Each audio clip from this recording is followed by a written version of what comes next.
السلام عليكم، صلوا على الحبيب كده وما تنسونيش في اللايك الحلو. من النهارده مش هتقلي السمك تاني، هتعملي الطريقة دي وهتدعي لي. بجد طريقة سهلة وكفاية طعمها لذيذ جدا وسهل وبتدي طعم تحفة.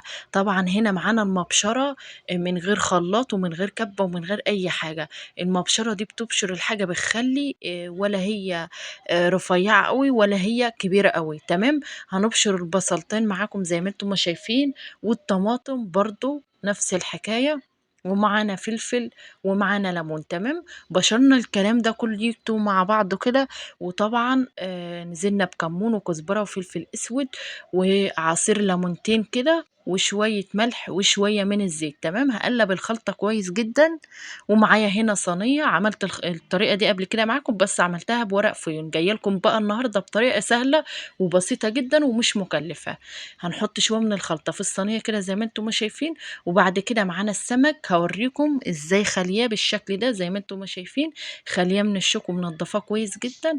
انا بحب اعمله كده علشان لما بتيجي الاطفال تاكل الشوك بيضايقهم، وممكن لا قدر الله تيجي حاجة في زورهم تتعبهم. تمام. فاحنا كده نبقى في الامان. طبعا هنا معانا خلطة غير اللي احنا عملناها، تومية وفلفل اسود مع بهارات وفلفل اخضر زي ما انتم ما شايفين. هنتبلها الاول بالتتبيلة دي كده، وبعد كده هننزل عليها بالخلطة زي ما انتم ما شايفين. وهندخلها الفرن وهتاكلي احلى والذ سمك. بجد ريحته وطعمه جبارة زي ما انتم ما شايفين كده. هنا بعد ما خلصنا زي ما انتم ما شايفين، بسم الله ما شاء الله، كل اللي داق منه عجبه الطعم قوي. بصراحة مش مكلفة ولا بنحتاج زيوت ولا دقيق ولا الحاجات اللي بنعمل بها دي. وجربوها بنفس الطريقة دي وهتدعوا لي عليها. وعايزة كل اللي يجربها يخش في الكومنتات ويقول لي ان انا جربتها.